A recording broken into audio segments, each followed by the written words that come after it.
Charles Moscowitz here. Michael D. Shaw is my guest. And of course, we're live today at all of the various subscribing platforms, of which I think I have a few new ones coming on board. We'll have to see how that goes. Mike, how are you? Hey, pretty good. Enjoyed the World Cup final Yeah, yesterday, that's good. That's cool. especially the outcome. I wasn't really following that in terms of deciding which side, but I understand that the Argentinians were very unsportsmanlike, according to Well, what I I've mean, heard. to be fair, that's been their whole style. Um, they play, and of course, the only complaint I would have is the broadcasters were, I would say, kind of weak in calling this a quote physical game. But the best part of the match was probably when I believe the guy's name is Martinez, who was just fouling everybody all the time. Finally got red carded and got out of the game. To be fair, Argentina should have been out of the tournament. Egypt should have beat them. The goal call back was ridiculous. FIFA has had this thing for Argentina. I don't really know the history of it. Bigger soccer fans could probably explain it. This whole building up of Messi, even to the point, it's in all the news coverage. The guy's 39, God bless, right? So in the LA Times, you'll love this. Remember, 39 years old, Right. playing in, direct quote, playing in what might be his last World Cup. What, they're going to bring in a 43-year-old guy to play the World Cup? Okay. So I know that here in Boston, he's huge. If you go into the Hispanic neighborhoods, there's posters everywhere. He's just a big, big deal. I think the idea was to try to make soccer larger than the European teams. Although, ironically, he played for Barcelona for many years. But they were trying to expand it, its interest, and they tended to build up Argentina, Brazil. Right. At least Brazil was entertaining to watch. Paraguay is perhaps plays even more dirty than Argentina. But they're trying to build up this South American style. Of course, the other silly thing in the Times was Mexico had a short run in the tournament. And there was an article the next day when they got eliminated. Well, even though they're out of the tournament, they're still great. And it's still wonderful. It's like, okay, Right. whatever. Because God forbid we should emphasize the European roots of the sport, right? I mean, I really think maybe you could even make an analogy to our current quote unquote American Pope. The same thing, trying to expand this in sort of a phony manner. They would have loved for Argentina to go 2 in a row, but it wasn't going to happen. Mm-hmm. And the favoring of Lionel Messi by the refs was just preposterous. Right. And maybe that era is finally over. I mean, as I wrote in my current column, Balogun of the U.S. team was red carded for the infraction of scraping the shins of the opponent. And in the Argentine game, the same point in the tournament, Messi did exactly the same thing. They didn't even call a foul. So Right. take that. There seems to be like various. I mean, it also reminds me of the situation of the women's basketball. What's happening to Caitlin Clark? Yeah. She's literally being mauled and mugged, and this latest incident, it's just horrifying to watch. And the woman doing the mugging has this like almost satanic look on her face when she's grabbing her by the neck. And the shocking thing about it, worse than the actual behavior, is that her own coach and the establishment is also attacking her. They're not defending her. She has to go out there, and she's the number one player. She's brought who knows how many tens of millions of dollars in attention to women's basketball. And she has to go out there and face this kind of danger. And also, I mean, maybe again, I'm not on you. I didn't turn on YouTube, so I can say this. What does this say about women? I don't think this would happen in men's basketball. Well, okay, but you're asking a very interesting question. What does it say about women? Well, understand that 3/4 of a WNBA is lesbian.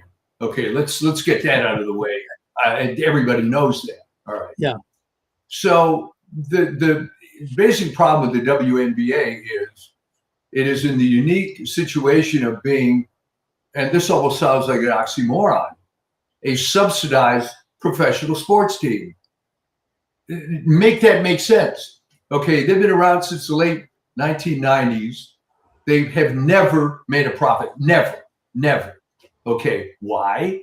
Well, the obvious reason is most of the public doesn't want to see big overgrown lesbians beating the crap out of each other.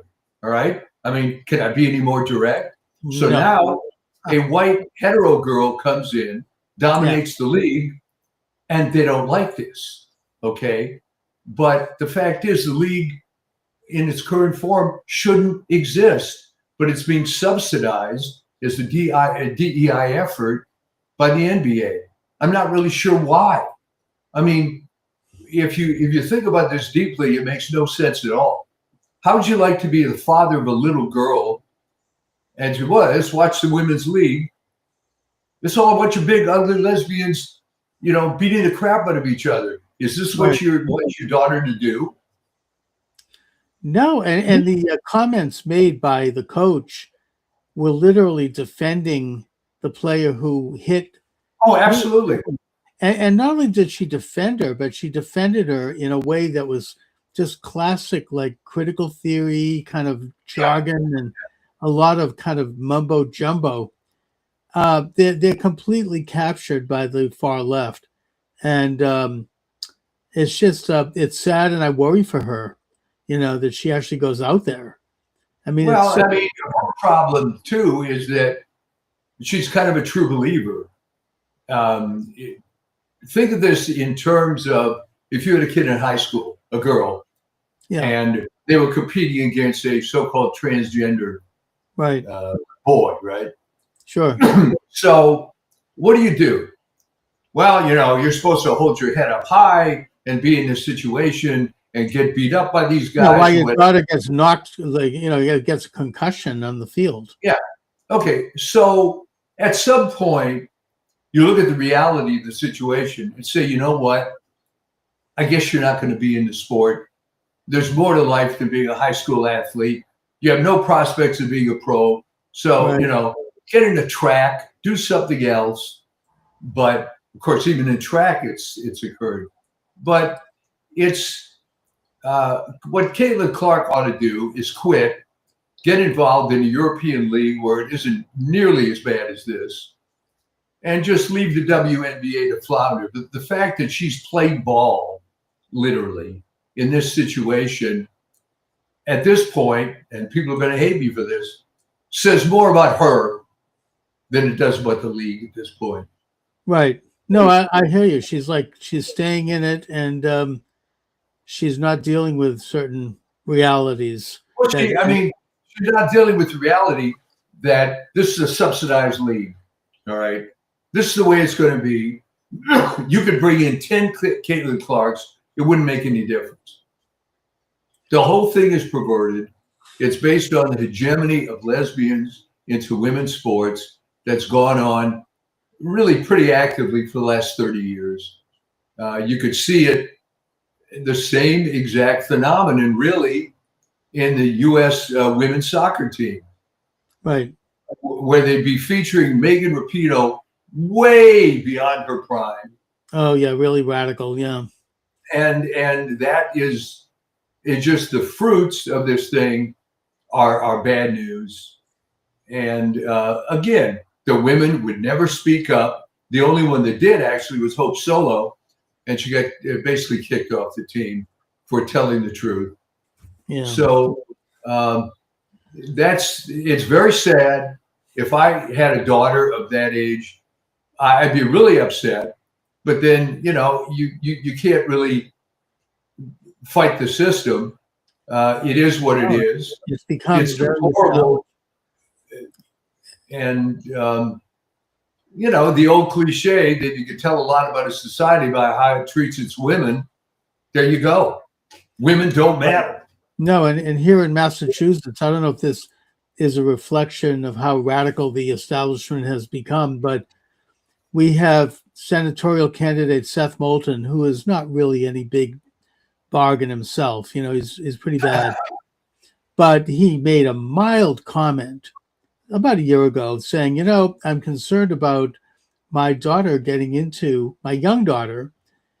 into sports when you've got these guys on the field, and Right. I'm concerned about her safety.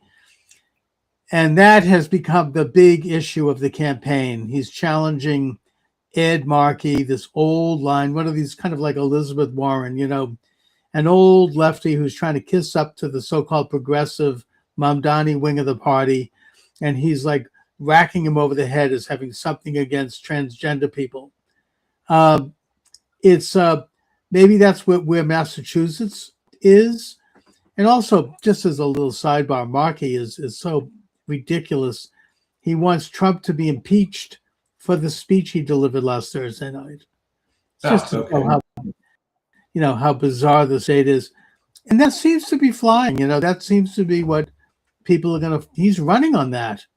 He's practically running. Think about it. This is a good topic of discussion. Why should anybody be surprised that the old line Democrats are embracing the communist element of their party? All right. Right. The fact is, it's always been that way. Henry Jackson died a good few years ago. All right. The Democratic Party, as exemplified, I suppose, by JFK, if you will, that was 60 years ago, folks. All right. No, they're outright. If you look at the DSA, the Democratic Socialists of America, and their people, they're outright calling for abolishing the U.S. Declaration of Independence because it's racist, and the Senate is. I mean, you had that nitwit AOC say, "Oh well, it was written for Jim Crow." First of all, Jim Crow didn't exist at the time the Declaration of Independence was written, but she's like, dumb, and to get away with it. Steve Bannon had a pretty good take on this. He goes, look, and he was talking economy with I think a former Federal Reserve advisor. And he said, look, when you have a nation and a society that is experiencing economic stress, as in like too much currency being issued and the devaluation of the dollar, working man's dollar, and inflation and prices going up and job market shrinking, you're going to have radicals take advantage. And he pointed to this is what caused the French Revolution.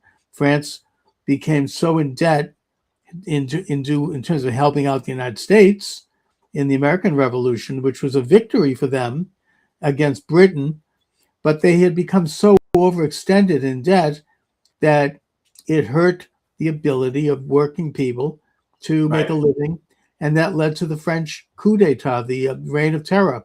Same thing with the rise of Hitler. Weimar Germany was, you had people like taking wheelbarrows full of German marks to buy a couple of eggs. It was the stress of inflating the currency and the devaluation led to a radical movement. And he said, thirdly, he said, don't forget this was the Bolshevik Revolution also.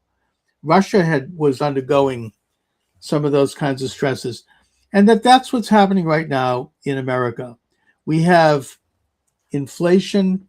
We don't see the price of gasoline going down and groceries going down, and we don't see much happening in terms of economic growth, particularly among young white men graduating college. There's no, I heard someone talk about the arrest of the Tate brothers.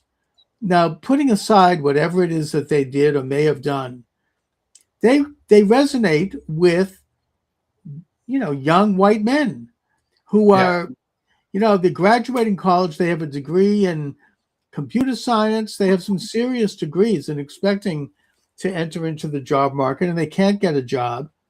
There's like a wall up against them in particular.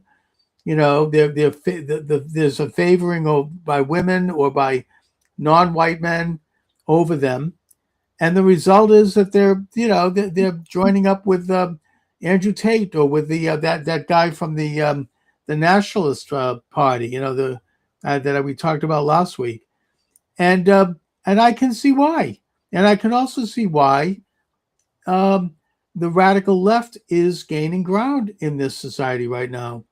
We are not. Well, it's unfortunate. I mean, before it was called DEI, it was affirmative action. And here's what's happened over the last 25 to 30 years. Back when all this crap started, it was more seen in a more benign way. Okay, I'll give you a great example. A friend of mine, a little older, the guy's been retired for a number of years, was stuck at being a captain in the LA Fire Department. He was a brilliant guy, scored high on every single test. And I remember we went out to lunch once and said, Mike, here's the problem. I could get 100% on my chief's exam, wouldn't make a damn bit of difference because they're going to give 30 points to a female or minority applicant. Right. All right. So you get a perfect score, wouldn't matter. All right.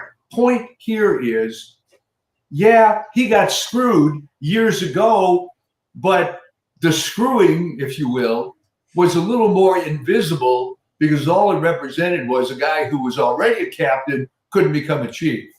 But now it's filtered through the timeline enough that you can't even get a job as a fireman because of the restrictions. And that's what these guys are noticing. And why this hasn't been fought more in the courts, why every institution thinks they have the right to ignore it. Notoriously, the universities have been called out on affirmative action, DEI, a million times. At the Supreme Court level, they just find ways around it. Right, they're ignoring it, yeah. And the thing is that I also think that there might be a little bit of a disillusionment setting in with regard to President Trump and the administration. I follow, one of the people I also follow is Owen Schroyer. I don't know if you know who he is. Yeah. He was somebody who actually was doing journalism. He's like one of these independent journalists, and his foot was on the ground of the U.S. Capitol on January the 6th. He ended up, I think, serving 3 months in prison for that. He was just there reporting. He had nothing to do with anything.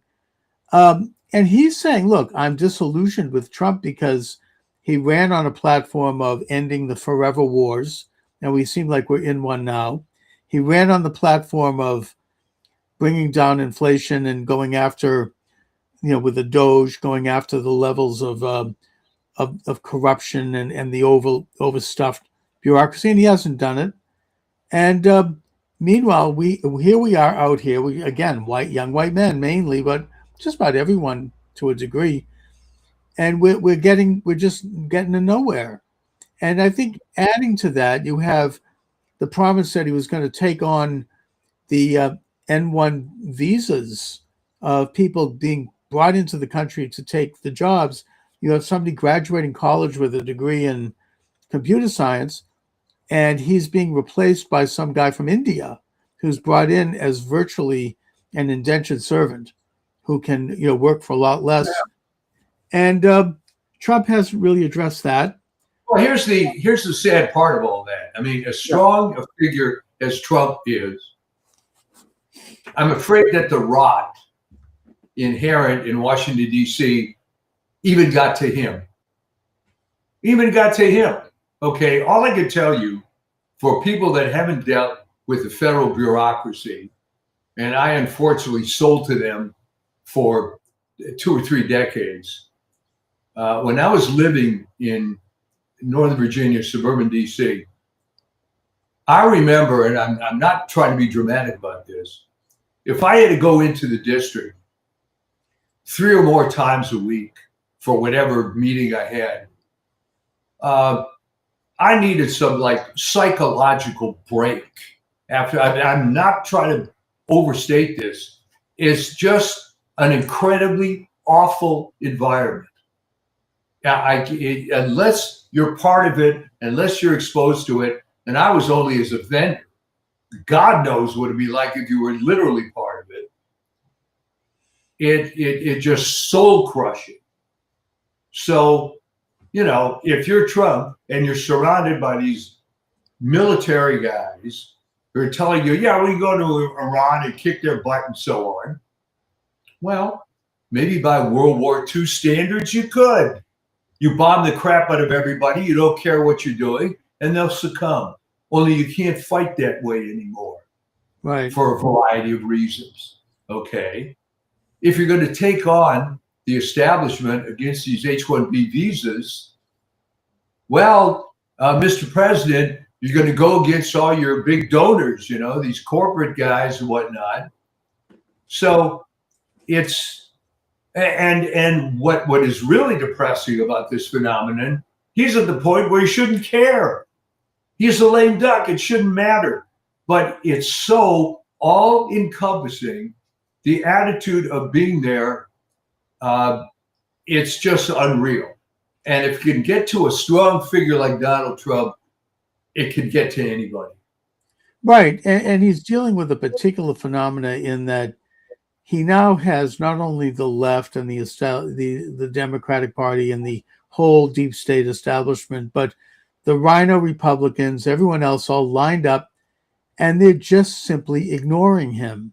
Literally. I mean, his speech was not carried by the major networks because they feel, oh, well, he lies, so we're not going to carry his speech.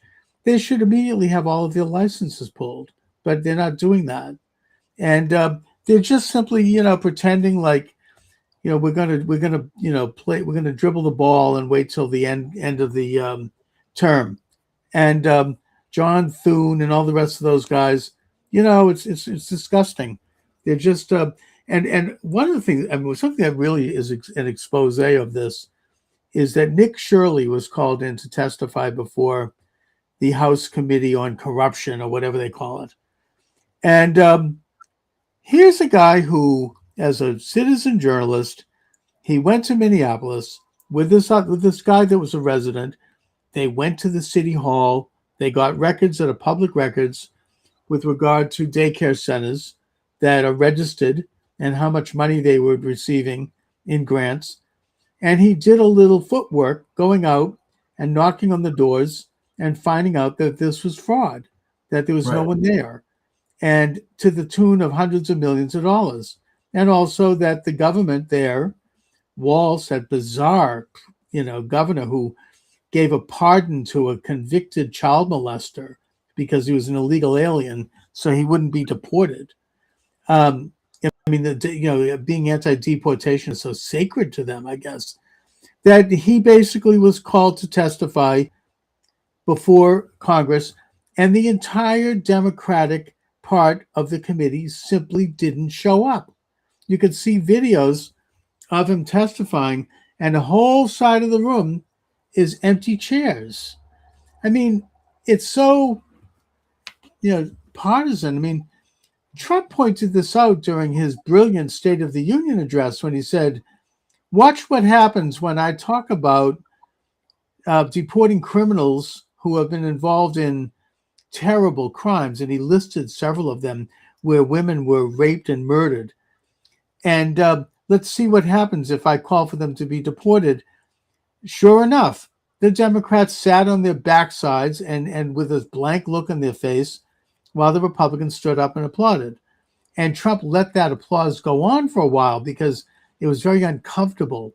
But he made the point that they are so mired in some kind of, either it's Trump derangement or it's ideological besottment, as Barney Frank once said about me, but whatever. He said I was besotted with ideology. Okay, but they are so obviously besotted, and that they wouldn't show up to a hearing. And Nick Shirley is just simply exposing fraud. He's not a Republican or a Democrat. If this had been, it's like, what is that about? Well, what it's about is the sad situation where these people are what Larry Elder calls toe tag Democrats. Okay, I can't tell you how many conversations I had when I was younger with old line, quote, greatest generation Democrat types that deep down would complain about all the crap that was going on and all the corruption and how they lost the ideal. Somehow Roosevelt was great, and I didn't want to debate that. But now, when they're confronted with all the stuff that's going on, they would agree with me, but the conversation would always end the same way. I've always been a Democrat, and that's it. So the fact that these Democrats were listening to this speech with this sullen expression, they know they're wrong, but they can't help it. It's like Ebenezer Scrooge, but I'm too old. I can't change my ways, But somehow Scrooge does change his ways, but these Democrats don't. So it's pathetic. They're all pathetic. They won't speak up. But now their own party is being taken over by the radical left, and they're just sort of going along with it. I mean, it's, you get Elizabeth Warren. I mean, she'll just kiss up to anybody that's on the far left because she likes to get her face in the news. And, she's like there with Plattner, and then she's there with this guy in Michigan who's an open anti-Semite, because she just, but others of them are less obvious about it, but they're still, playing footsie with the real radicals that have taken over that party.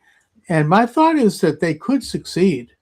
They may get a majority in November, just because unless there's some kind of a turnaround in the economy. And the other thing that really bugs me is that President Trump laid out certain things in that speech on Thursday about election, interference, and that he went to information that's been released by, CIA, classified documents showing Chinese interference, which is something that, by the way, liberals used to talk about, and the manipulation of machines, which Elizabeth Warren was big on before that 2019.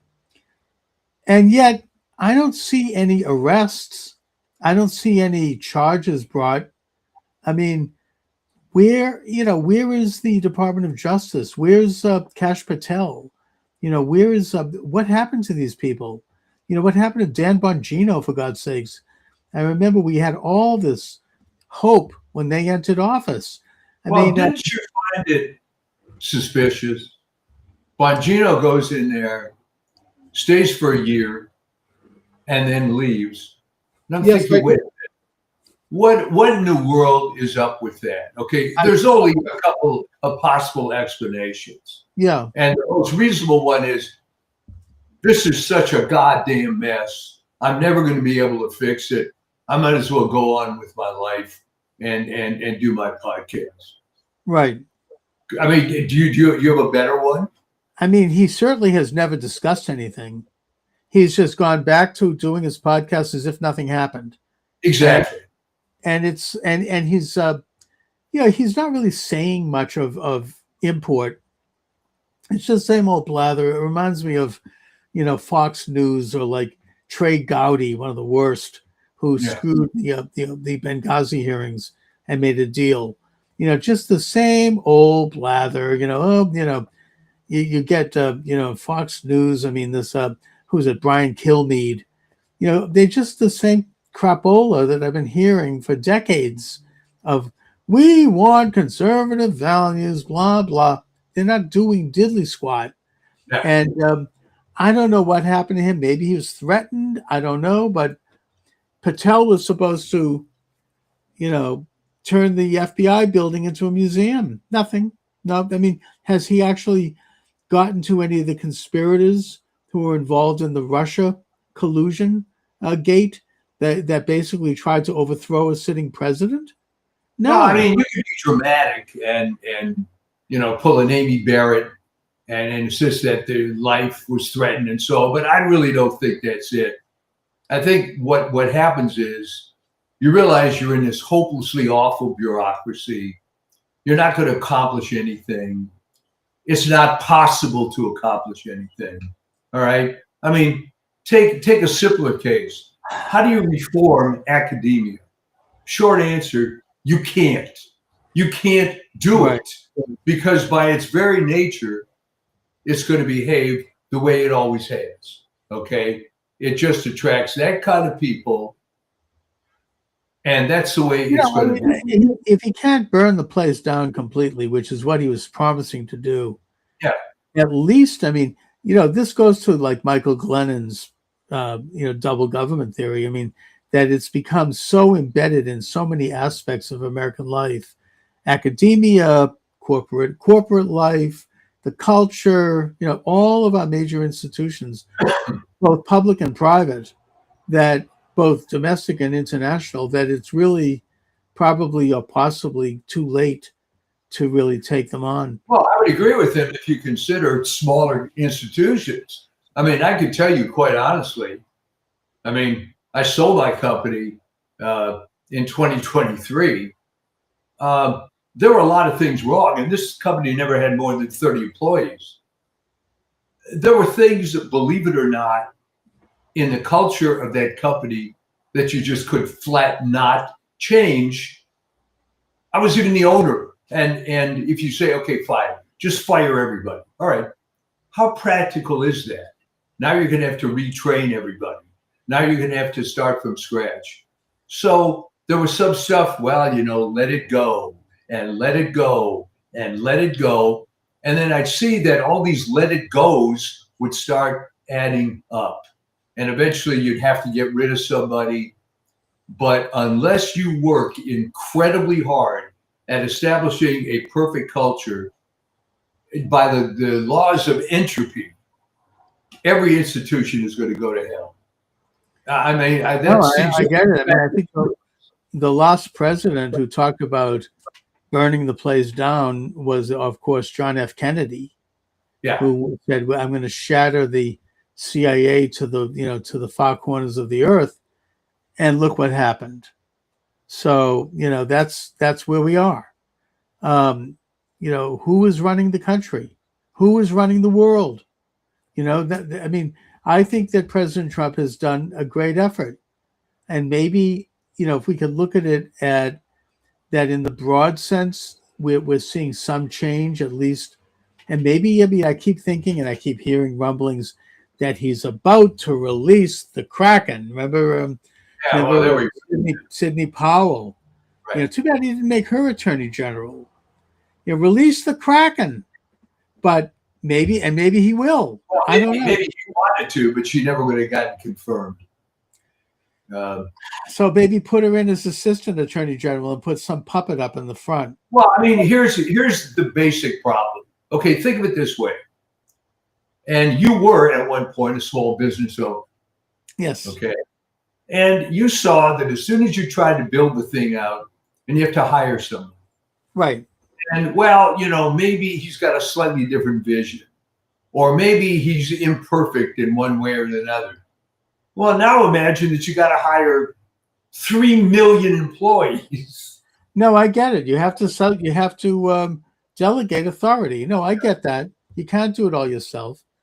And to screen people and to vet people, I mean, it can be done.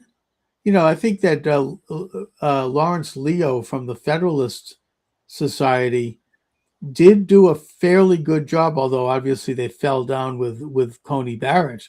But he screened a lot of the federal judges that Trump appointed. and that Bush appointed, for that matter, including I think in Alito. the case of Cody Barrett, and people will hate me for this, they'll get blackballed now. I don't think her life was threatened at all. I think that she did not enjoy the camaraderie of the other females on that court. Look, I mean, I know I've repeated this in the past, but that's what happened with Blackmun, right? I mean, when Nixon was going to appoint him, he interviewed him at the White House, and he said, I hope that, are you prepared for the social shunning that you're going to experience in this city? You're not going to get invited to parties. Your wife is going to be shunned. It's not going to be fun, in terms of being socially accepted, because you're not. And he was like, oh, yes, I'm perfectly prepared. We're not worried about that. We're fine. But his wife wanted to be, the toast of the town. I mean, she wanted to go to the parties and be fashionable. And so he ended up, buckling under and capitulating once he was on the court. And of course, authoring Roe versus Wade, that made them superstars, and they suddenly were toasted and feted by the high society, right? So that's, I mean, those kinds of social pressures, and I think you're right, Coney Barrett's probably vulnerable to that. It's a powerful thing. I get that. I've seen it in my own life. It's a powerful thing, but on the other hand, if you're raised to that position, you're supposed to be better than the average slob. Yeah. All right. You're supposed to be able to overcome some of these things. Otherwise, why not just be some lowly federal judge and, take your pay and so on. So, I mean, I'm a little sympathetic to that, but not very. No, I'm not sympathetic to it at all, but I recognize that it's a reality. Yeah. And yet you have people who can stand up to it. Look at Clarence Thomas, right? And he has a wife who is very strongly conservative. She doesn't give a damn about parties. They live in a trailer on their off time. They don't care. They're not involved with Washington society. I think Alito is like that too. They have puts up a sign in the house. I mean, his wife is strongly conservative. They don't care. They're not trying to get, feted and celebrated with champagne and brie cheese and and those little toasties that they put out. Well, okay, but let me interrupt you. Okay, you're of a certain age. At what point you stop caring about that crap? You're right. They shouldn't. None of them should care about it. Who cares? You're going to go to you're going to go to the great beyond and have a clean conscience of knowing that you actually helped society, that you did something that was worthy and that made some real change. I mean, I think Trump's that, and his family is that too. I mean, they seem to be, they're just doing what they do, and he doesn't want to. He's always been on the outs with society, even when he was, he had to deal with the snobbery of Manhattan as a guy from Queens. I mean, he didn't care. He seemed to relish the battle. He did. And the people around him also didn't care. They were not. They were anti-establishment. The old '60s, right? In the real sense, not in the '60s sense. It was phony. I mean, they actually were the establishment. They all put on the same tie-dye shirt and the same leather peace necklace. Not that I didn't do that. I get that. But the point is, I mean, this was the establishment. Trump doesn't care. You get people like that once in a while who will step forward. I mean, I can't think of two, there's several people. RFK Jr. is that. I mean, he actually told his wife when he entered office, he said, look, I'm going to take a lot of flack. Maybe we should get divorced during the time I'm in office. We can still stay together, but you're going to take a hit. You're an actress. She's working with that scumbag. What's his face? Larry David. Oh, one of the worst. I mean, you want to have a career in Hollywood. Maybe that's, but they didn't do that. But I'm just saying that Larry David has an inexplicable career. As Roger Ebert said, maybe he just gets along well with others. You know, Oh, he's not funny. He had very little to do with how Seinfeld played out. That was just a happy accident of the casting and so on. But, you know, he was there to take the money and the accolades. So who knows? Well, he's a disgrace to my tribe. Let's put it that way. But certainly, I mean, you have strong people. What him and Woody Allen, but you get strong people like RFK, who believes in what they believe in and who's willing to stand in. He's not changed.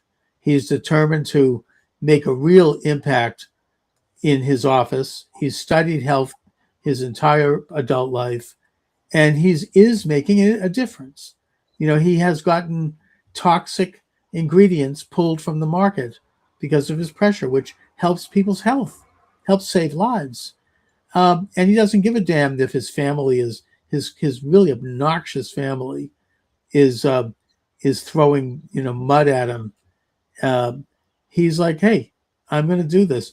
Van Jones, I don't know if you saw his comment recently. I remember he came on my show when I was with Patrick O'Heffernan years ago. Yeah, good guy. Yeah, he was a commie, and I asked him about it. And I mean, just to repeat, I mean, he said, well, it was a youthful indiscretion because even Obama had to let him go as one of the czars because of the revelation that he was actually a member of the Communist Party. And I said, do you say it's a youthful indiscretion because you no longer believe in communism, or is it because you were caught involved? Anyway, he's kind of turned around. He's still on the left. He's still a progressive, but he's saying, look, the takeover by the party of these radical anti-Israel people who want to abolish the Constitution, he compared it to putting a turd in the punch bowl. I mean, he says it's really disgusting, and it's not the Democratic Party that I want to be a part of. Bill Maher also said that he might vote for J.D. Vance in the next election if it keeps up like this. So you do have some on that side. We've heard this before, right? And right. I'll believe it when I see it, but I don't think I'm going to see it. And I'll tell you why. Because if that's how you actually felt, then start talking about it rather than say, Jay, I might change horses. What the hell does that mean? Well, they are talking about the takeover of their party. And I think that, look, maybe there's a rift developing. I mean, I think that James Carville has actually said, let them go their own way and we'll have to have a schism.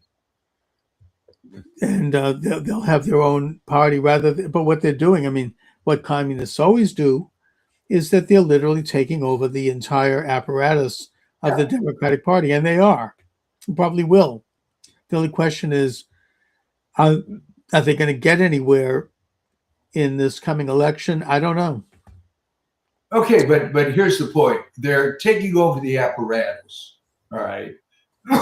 But then that could only have occurred based on the sympathy that the average Democratic idiot has anyway. You never hear this, okay? How come they just didn't squash AOC like a bug, all right? Right, you're right. I mean, how is it that she ended up, along with these other squad members, taking over the high ground of the Democratic Party? They don't want to admit that, but she did. And I don't know. I mean, it's growing, and I wonder if it's going to take over completely. But well, I mean, part of me would look across the Atlantic to the stupid situation in Britain now, which has become laughable in sort of a sad way. Okay, you have this new guy, Burnham, that, if possible, is even more of a soy boy than his predecessor. I mean, I literally didn't think that was possible. So in his first speech, he talks about how bad Maggie Thatcher was by somehow deindustrializing Britain.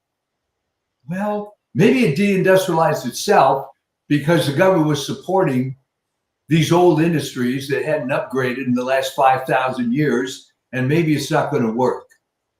So here's my point, Chuck. if there's still an appeal to the same old crap, you know what? Maybe they deserve it. Well, I mean, to just say something in his favor, and maybe it's lip service, but he has taken Trump's advice, and he said he's going to resume oil exploration and drilling in the North Sea. And Trump said that Keir Starmer and all the people preceding him had put a complete stop to that. So who knows? I mean, maybe, he's like, he'll make he might really actually try to reindustrialize Britain.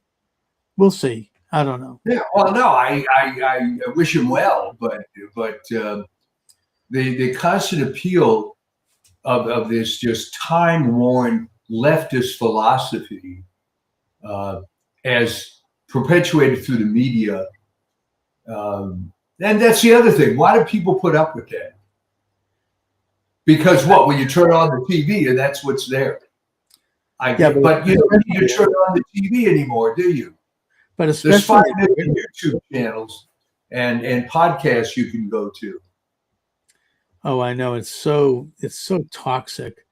And especially in Britain, where you have like these rape gangs and you've got radical Muslims taking over the culture. And France recently actually put in a law, and this is maybe Europe is finally waking up, which is going to go into effect, I think, in September, that basically says that it's going to be illegal to import foreign ideas. I think they call it foreignism or something, because they're finding that radical Muslims are taking over the school systems, they're taking over the culture, and they're trying to implement Sharia law. And France says that this is going to be a crime punishable by prison. We'll see. Looks like they're waking up. Maybe the same thing will happen in Britain. I don't know. But I mean, it's not all bad news.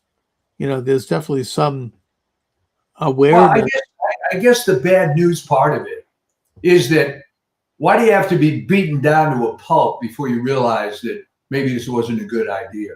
Yeah, I don't understand that either. I mean, how is it that how is it that Texas apparently has had this major influx of Africans and Middle Easterns? Now, look, this isn't an issue of condemning their race. They'll say, oh, you're racist. They've got their own vast, in many cases, oil-rich and resource-rich countries. There's nothing wrong with, our American white people immigrating there. A country has a right to control its own culture and its own ethnicity. I think, though, if you've been imbued with the idea since you were 2 years old that the greatest possible sin that could be committed by man is racism, and then you define racism so broadly as to include everything, then it's very difficult for people to look at the situation logically and determine, you know what, Islam is incompatible with Western society, period. End of story. But it's also it doesn't have to be viewed as racist, in that we're not telling Islamic countries what to do as long as they respect the right of their non-Islamic border countries. They can be I don't give a damn if Iran is as radical as they want to be. Who cares? They want to throw homosexuals off the rooftops. I mean, it's up to the people of Iran to try to deal with that. Or that women have to be dressed up so you only see their eyes through a slit. Well, here's the problem. It's not up to the people, because if you protest, you'll be killed. I mean, they wiped out. I understand that, and it's an evil regime. But the point I'm making is that if that's what they have, it's their obligation to control their own sovereign nation. Maybe we could help, maybe not. I mean, I think the Voice of America helped a lot in terms of helping the Soviet Union collapse, but we didn't go to war against them. No, but here's the difference, and this is what people don't want to accept somehow. There are shared values ultimately with the Russian people because it was a Christian culture at its heart. Okay? Right. There are no shared values with a Muslim culture. Zero. No, there's not. But if you study Islamic texts, and I did this during my last class at ASU, I actually took Islamic studies. and I read Sayyad Qutb, who was one of the real influences, and also Hassan al-Banna, who was one of the founders of the Muslim Brotherhood. And it wasn't so much that they wanted to create a society based on what they called the ways of Islam, or whatever that means. That's up to them. But they also were calling for the conquest of the world. That's where you draw the line. If they want to have the ways of Islam in wherever, Yemen, then as long as they don't step outside the border and start to enforce that on us and on Europe and on other countries, then they can go to hell. I mean, let them. I mean, I feel bad. They don't have to force it, Chuck. If you have Western society based on Christian values and basically a gelded population, let's be honest, that's afraid of its own shadow because you might be called racist, then they're just going to come in and take over. Right, exactly. And that has to be confronted. I mean, this idea that there's something racist, it's not an issue of race. It's not even an issue of ethnicity. It's an issue of the right of a sovereign nation to decide who enters the national home and who doesn't, for any reason. There's no such thing as the right. Marco Rubio pointed this out in testimony very beautifully, I would add, when he was attacked by that radical Congresswoman Pramila, whatever her name is. You're rejecting the visas of people. You're censoring them. He's like, no, the State Department has a right. No one has a right to a visa. The State Department can grant or rescind visas at will. They don't need to explain. That's a basic function of sovereignty, and that's true. If Yemen doesn't want to allow Jews to come in and visit them, that's fine. That's their business. A country has a right to define its own borders, and that means to define the welfare and the interest politically, socially, economically of the people that reside in that country. That's what national sovereignty is all about. That's what nationalism is all about. And that goes for the United States. We have a right to, it's not that we have anything against Yemenites. They have their rights in their own country, as sad as it may be. That's their business. We're simply saying that we belong here, they belong there. It's that simple. So anyhow, but still, that sort of, for lack of a better term, masculine approach to defending your sovereignty has been discouraged by the media and academia for the last 50 years. Right? At least, I mean, it's the internationalist illuminated establishment, like I like to call it, and Trump has stood up against it. I think it's reverberated around the world with people who also want to stand up for their own national interests, which is a natural thing for human society, just like it's a natural thing for you as an individual to stand up for your own interest and that of your family first. The nation has an obligation, is a reflection of that. It's a natural part of who human beings are, and it's good. It's a positive force because it results in freedom, ultimately, and it results in sovereignty under God, not under some weird international unaccountable order. Anyway, so Mike, what do you have coming up? All right, I've got the latest is how to fix U.S. soccer, which is my little prescription for trying to get over the stupid hurdle that in a country of 340 million people, we can't seem to field a soccer team. And I have some recommendations as to how to improve that. Some detail. What are some of your recommendations? Right, well, you have several problems in the U.S. One is there are other competing sports, unlike in Europe when there's no other sports, basically. Right. Yeah. Soccer is the same thing. The other problem is that if you looked at who was one of the most popular players with Americans in this World Cup, was this guy Erling Haaland, who was this Viking beast character out of the Norwegian team, who plays for Manchester City in the Premier League. He's one of the best players in the world. So I said, if you take a look at that guy, he looks a lot like an NFL tight end, doesn't he? Yeah, he's a big guy. Well, okay, so why not raise the profile of soccer, not so it's this sport that these little kids play, but it's a real alternative for these tight end type guys. Hey, you know what? You're not really going to get hurt. You're going to make a lot of money. And start providing an alternative. You know, maybe if you're some tall, rangy guy who's 6'10", maybe you should be a goalie in soccer instead of being one of these interchangeable basketball players. All right. And just change the profile of what happens with this, put some money into the sport. So your so-called Major League Soccer, quote unquote, is something more than burned out European stars and foreigners that couldn't make better teams, and start attracting some real talent, not Lionel Messi on his way out to retirement, but maybe a Lionel Messi as he is a star in his prime. Okay. Yeah. So, you know, take a more serious attitude toward it and recruit better. The other problem was the recruiting. It was originally, the last 30 years or so, well, we'll go to a handful of preppy East Coast colleges and we'll get these soccer body looking individuals who are, small, quick, and so on. But they're never really any good. And the U.S. has never had, in the history of U.S. soccer, has never had a no questions asked striker.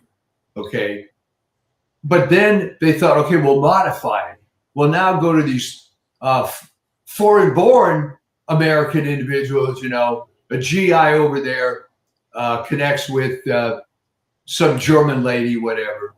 And you get these kind of guys. Right, sure. And that has not succeeded to any particular extent other than raising people's hopes up. You had Christian Pulisic, who, I'm sorry for the kid, gets injured all the time.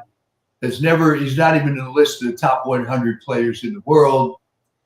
Balogun, okay, I'm glad he's here, but the only reason he's here is he would have sit on the bench in England. Okay, so I'm tired of getting, we're the greatest country in the world, but we're getting the scraps. Okay, so let's take a more aggressive attitude. All right. I mean, it sounds like, in a way, what comes to mind is you want to turn football into football. Yeah. Okay.